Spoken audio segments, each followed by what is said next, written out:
Alright guys, welcome back. This is part 2 of the special dietary needs for vegetarian and vegan athletes. So strap yourselves in, let's get started. Okay, so last time we talked about energy needs as well as protein needs. Now we're moving on to the smaller micronutrients. So iron, calcium, and vitamin B12 today. That's what we're going to cover. So first and foremost, let's talk about iron. Iron's a big one. Alright, what does it do? It's got a ton of different roles in the body, but for the interest of sport, it's primarily related to the transport of oxygen in our body. Well, that's pretty important, especially if you're aerobic, if you're an endurance athlete, like a marathoner or a triathlete like I am, because you're going to want that oxygen fueling the muscle cells.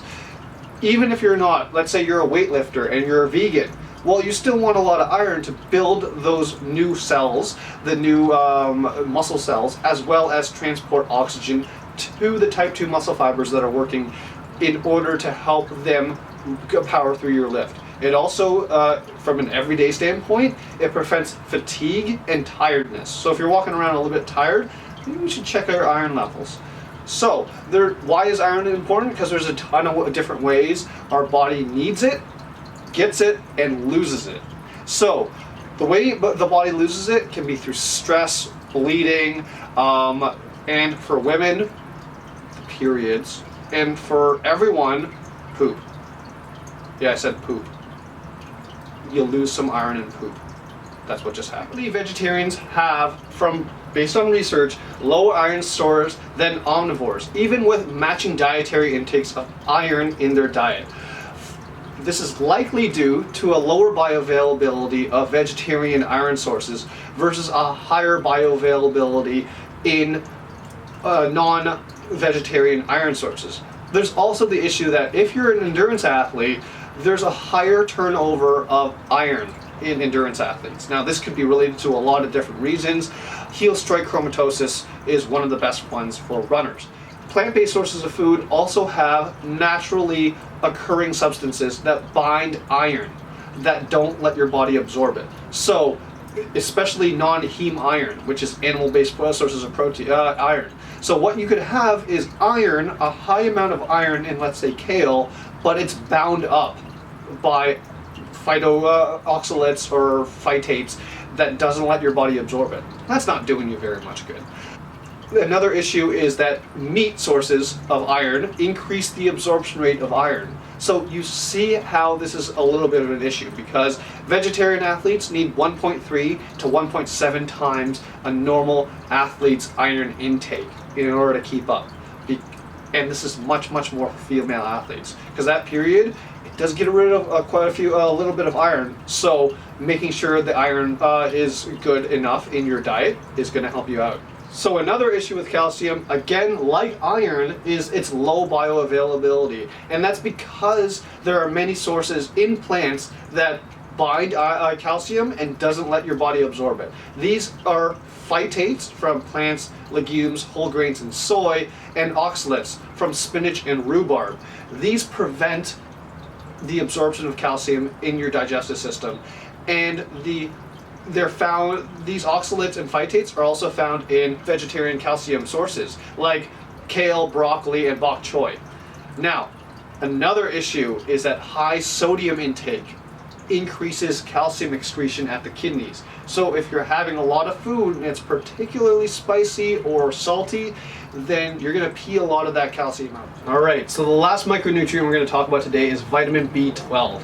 Vitamin B12 is, surprise, a vitamin, but it's a nutrient that helps the body's nerve and blood functions. So it keeps the cells healthy and it's involved in DNA replication. So pretty important stuff. One of the biggest things is B12 prevents against a type of anemia called megaloblastic anemia, which is related to oxygen transport again in the body. Especially important for those endurance athletes. Really important. So, one of the things about B12 is it's primarily and only found in animal protein sources. So for the lacto-ovo or the lacto-vegetarians, you have no concern if your dairy or egg intake is regular enough. You're getting B12. But for the vegans out there, you're definitely going to need to look at some sort of supplementation. to help you prevent the megaloblastic anemia, but also to make sure your energy production is on par. One more thing about vitamin B12, it's much more important the older you get. The reason why is because the deficiency of B12 in the diet is much more prevalent as you age. This is related to the decrease in acid secretion and intrinsic factors that help B12 get absorbed in the stomach. So if you're older, you definitely need to take a look at vitamin B12 supplementation. Alright, so let's go over everything we learned today. So, iron, especially important in vegetarian and vegan athletes for the energy and oxygen transport system. Vegetarian athletes need approximately 1.3 to 1.7 times more iron than the regular population and the athletic population. The reasons for that is because, same reasons for calcium in a little bit, that the phytates and oxalates will bind iron and calcium and will not let you digest it in the body from high calcium and iron containing foods such as kale, broccoli, or bok choy. In terms of calcium, there's a high prevalence of calcium deficiency in vegetarians, primarily because the vegetarian diet does not have enough calcium. So making sure that we look at options like supplementation for both iron and calcium is definitely a good point. And remember, high sodium intake increases calcium excretion at the urine. So you're just basically peeing it all out. Weird. Last thing, vitamin B12, primarily and only found in animal protein sources. So definitely not a concern if you're lacto-ovo or a lacto-vegetarian, but if you're vegan, definitely look at vitamin B12 supplementation. Absolutely necessary for you because it's involved in preventing megaloblastic anemia. You definitely don't want that, especially if you're a runner or a triathlete. You're not getting that race done. It's just not happening. So, yeah. So guys, thank you so much for watching part 2 of the vegetarian and vegan diets for athletics. What we're going to do is we have one more video talking about creatine and cholesterol in the diet.